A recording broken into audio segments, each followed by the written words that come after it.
Mature theme. Disclaimer, ये audio series mature themes, language और violence को कंटेन करती है जो सभी लिसनर्स के लिए सूटेबल नहीं है। पेरेंटल एडवाइस नेसेसरी है। ये कंटेंट एडल्ट ऑडियंसेस के लिए है और इसमें combat, blood, murder, potentially disturbing scenarios और स्ट्रॉन्ग लैंग्वेज इंक्लूड हो सकती है। अगर आप ऐसी कंटेंट से इजीली ऑफेंडेड या डिस्टर्ब्ड हो जाते हैं तो प्लीज ना सुने। ये ऑडियो सीरीज किसी भी प्लेटफॉर्म कंटेंट को कॉपी नहीं करती है। स्टोरी फैंटेसी बेस्ड है। अगर कोई नाम मैच करता है तो हम इसे एक कोइंसिडेंस कह सकते हैं। यह ऑडियो बुक फन और जॉय पर्पसेस के लिए डिजाइन्ड है। Vice hall master Bhubaneswar. अब जब एल्डर सुभनाश की हत्या हो गई है और कोई प्रतिस्पर्धी नहीं बचा है, तो हमें इन 3 प्रतिभाशाली लोगों के बारे में क्या करना चाहिए? अधिराज ने स्थिति को समझ लिया था, इसलिए उसने आगे की चर्चा में रुचि खो दी और अपना ध्यान दृश्य की ओर लगा दिया। उसकी आंखों में जिज्ञासा थी। कुत्ता कुत्ते को खाता है, उसने घृणा से सोचा। चाहे अघोर चाकू सेक्ट या मायावंश शाही परिवार बच जाए, इससे तलवार चाकू सेक्ट के सेक्ट मास्टर के रूप में उसकी स्थिति पर कोई असर नहीं पड़ेगा। हालांकि जिस चीज ने उसकी दिलचस्पी को आकर्षित किया वह थे 3 विलक्षण प्रतिभाएं। अगर वह उन्हें सफलतापूर्वक मुख्यालय में ला पाता तो उसे महत्वपूर्ण पुण्य और अनगिनत पुरस्कार मिलते। यह इससे पहले कि विपिन जवाब दे पाता, मोहन फिर से उसके पास आ गया। युवा मास्टर, कोई आपसे बाहर मिलने का अनुरोध कर रहा है। यह देखते हुए कि विपिन कुछ कहना चाहता था, अधिराज ने मुट्ठी बांधकर थोड़ा सा झुककर प्रणाम किया। सेक्ट मास्टर अधिराज, मुझे एक निजी मामला निपटाना है। कृपया कमरे में प्रतीक्षा करें। एक बार जब मैं अपना काम पूरा कर लूंगा तो मैं आगे के मामलों पर चर्चा करने आऊंगा। ठीक है। अधिराज ने सिर हिलाया और जाने के लिए मुड़ी। जब अधिराज सुनने की सीमा से बाहर हो गया तो मोहन ने अपनी आवाज कम कर दी। युवा मास्टर, अधिराज के सेवकों में से एक उसे खोजने आया है। विपिन ने भौहें सिकोड़ी। क्या तुमने पूछा कि यह किस बारे में है? सन कियांग ने बताया। मैंने थोड़ी जांच की। ऐसा लगता है कि मेघ किसी जरूरी काम से सेक्ट प्रमुख अधिराज को ढूंढ रहा है। परिचारक को विवरण नहीं पता था, लेकिन उसने जो कुछ भी बताया गया था। विपिन की आंखों में एक चमक दिखाई दी। जैसा कि मैंने अनुमान लगाया था, मेघ पूरी तरह से मूर्ख नहीं है। यह जानते हुए कि एल्डर सुभनाश की मृत्यु यहीं हुई थी, एक ऐसी स्थिति जिसे वह स्पष्ट नहीं कर सकता, वह इसके बजाय तलवार चाकू सेक्ट को फंसाने की कोशिश कर रहा है। इसे प्राप्त करने का सबसे सरल तरीका राक्षस के रूप में उसकी पहचान को उजागर करना है। इस तरह के रहस्योद्घाटन के साथ तलवार चाकू सेक्ट निस्संदेह जानकारी के लिए एक उच्च कीमत चुकाएगा। फिर भी एक विश्व के स्वामी के रूप में क्या मैं दूसरों के शोषण के लिए ऐसी स्पष्ट खामी छोड़ दूंगा? विपिन के होठों पर एक हल्की मुस्कान उभर आई। यदि मैं इसे सही ढंग से संभालूंगा तो न केवल मैं आज के संकट को हल कर सकता हूं, बल्कि आगे चलकर अपनी सुरक्षा भी सुनिश्चित कर सकता हूं। एक बार फिर अपनी योजना की मानसिक समीक्षा करने के बाद विपिन ने फैसला किया। मार्गदर्शन करो। वह आत्मविश्वास से बाहर की ओर बढ़ा। रास्ते में उसका रूप बदलता रहा जब तक कि वह अधिराज के समान नहीं दिखने लगा। मुख्य प्रवेश द्वार के पास वाले हॉल में जैसे ही विपिन ने प्रवेश किया, एक मध्यम आयु वर्ग का व्यक्ति चिंतित होकर खड़ा हो गया। Sect master Adhiraj. विपिन ने उपेक्षापूर्वक हाथ हिलाया। उसके स्वर में अधीरता झलक रही थी। क्या तुम्हें नहीं पता कि मैं महत्वपूर्ण मामलों को संभाल रहा हूं? ऐसी क्या जरूरत थी कि तुम यहां दौड़ कर आए? मध्यम आयु वर्ग के व्यक्ति ने तुरंत जवाब दिया। आपका नौकर रिपोर्ट करता है कि महामहिम मेघ को चर्चा करने के लिए एक जरूरी काम है और वह आपसे तत्काल उपस्थित होने का अनुरोध करता है।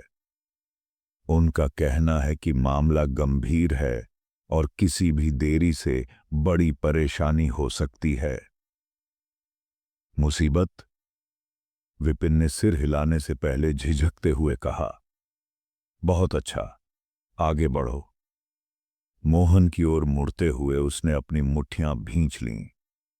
स्टीवर्डसन, कृपया वाइस हॉल मास्टर भुवनेश्वर को सूचित करें कि मुझे एक जरूरी काम निपटाना है और मैं बाद में हमारी चर्चा जारी रखने के लिए वापस आऊंगा। समझ गया, मोहन ने जवाब दिया और तेजी से चला गया। अधिराज का भेष बनाए रखते हुए विपिन उस मध्यम आयु वर्ग के व्यक्ति का पीछा करते हुए दरवाजे से बाहर निकला और एक गाड़ी में सवार होकर उन्हें एक विशाल चाय घर में ले गया। एक निजी कमरे के अंदर मेघ चाय की मेज पर बढ़िया चाय के बर्तनों से भरा हुआ बैठा था और चाय की खुशबू हवा में फैल गई। जब विपिन आया तो उसके चेहरे पर राहत की लहर दौड़ गई। सेक्ट मास्टर अधिराज, क्या मैं पूछ सकता हूं कि महाराज मुझे क्यों ढूंढ रहे हैं? विपिन ने थोड़ा सा भौहें सिकोड़ते हुए अनभिज्ञता का दिखावा करते हुए पूछा। अपने हाथ की एक लहर के साथ मेघ ने गोल्डन गार्ड और मध्यम आयु वर्ग के व्यक्ति को विदा किया। एक बार जब वे अकेले थे तो उसकी अभिव्यक्ति गंभीर हो गई। मेरे पास एक राक्षस के बारे में खबर है और मैं यह जानकारी आपके तलवार चाकू सेक्ट को बेचना चाहता हूं। क्या सेक्ट मास्टर यूं रुचि रखते हैं? राक्षस के बारे में समाचार हर जगह हैं, विपिन ने उदासीनता से उत्तर दिया। मैं इसके बारे में सुनकर थक गया हूं। महामहिम की जानकारी क्या अनोखी बनाती है। यह वास्तव में अद्वितीय है। मेघ आत्मविश्वास से मुस्कुराया। ओह! विपिन मेघ के सामने बैठा, अपने लिए एक कप चाय डाली और आराम से चुस्की ली।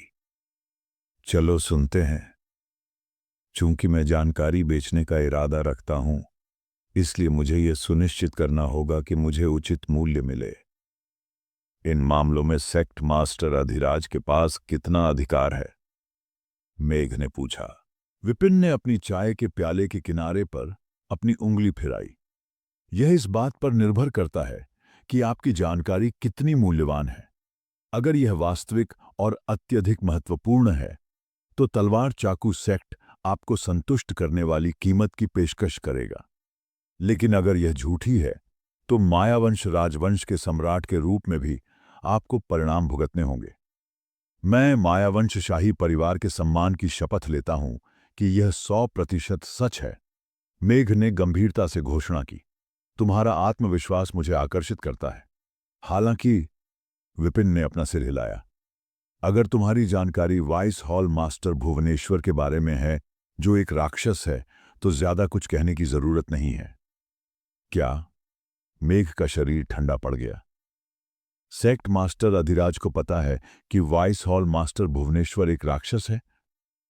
आपने विशेष रूप से इस जानकारी के लिए मुझसे संपर्क किया था।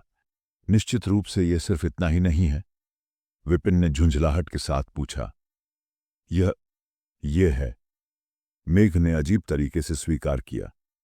मुझे हाल ही में पता चला है कि भुवनेश्वर वास्तव में विपिन नाम का कोई छद्म व्यक्ति है, और यह विपिन एक राक्षस होने की बहुत संभावना है। अगर बस इतना ही है तो आप इसे अपने पास ही रख सकते हैं। विपिन का चेहरा काला पड़ गया। मेघ के चेहरे पर निराशा छा गई। उसे उम्मीद थी कि इस रहस्य उद्घाटन का इस्तेमाल करके वह तलवार चाकू सेक्ट की सुरक्षा हासिल कर लेगा, लेकिन उसे पता चला कि वे पहले से ही जानते थे। अपने दांत भींचते हुए मेघ ने जोर दिया। सेक्ट मास्टर अधिराज, मुझे पता है कि आपके सेक्ट के पास बेहतरीन स्रोत हैं और उन्हें विपिन की पहचान पर पहले से ही संदेह हो सकता है, लेकिन मेरे पास ऐसे विवरण हैं जो इसकी 100% पुष्टि कर सकते हैं, जिसमें प्रत्यक्षदर्शी खाते भी शामिल हैं। प्रत्यक्षदर्शी? विपिन ने भौहें उठाईं, सचमुच उत्सुकता से। वास्तव में मेघ ने अपने हाथों से ताली बजाई और 2 आकृतियां कमरे में प्रवेश कर गईं। तुरंत घुटने टेक दिए। आपके सेवक महाराज को नमस्कार करते हैं। 2 परिचित आवाजें आईं। विपिन ने मुड़कर कालिया और जियांग को देखा। दोनों पहले भी उसके रास्ते में आ चुके थे। व्हाइट रॉक सिटी में वापस आकर उसे फंसाने के बाद उन्हें सोनाक्षी ने पीटा और मलिक परिवार से निकाल दिया। अप्रत्याशित रूप से वे मेघ के विश्वास पात्र के रूप में यहां फिर से उभरे थे। कोई आश्चर्य नहीं कि मेघ ने उस पर शक किया और इस घटना का पता अथर्वराज और काल राजा से लगाया। ये सब इन 2 गद्दारों की वजह से हुआ।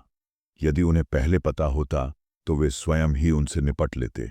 विपिन ने अनभिज्ञता जताते हुए अपनी भौहें सिकोड़ी। और ये दोनों कौन हो सकते हैं? मेघ ने बताया, ये दोनों व्हाइट रॉक सिटी से हैं और विपिन के बारे में सब कुछ जानते हैं। उनके विवरणों से मैं पुष्टि कर सकता हूं कि वह एक राक्षस है। विपिन ने उसे बीच में टोकते हुए कहा, आपके सूत्रों का दावा है कि विपिन ओरिजिन बीस्ट को वश में करने, टीचिंग और मेडिकल स्किल्स में माहिर है ना? मेघ ने सख्ती से सिर हिलाया।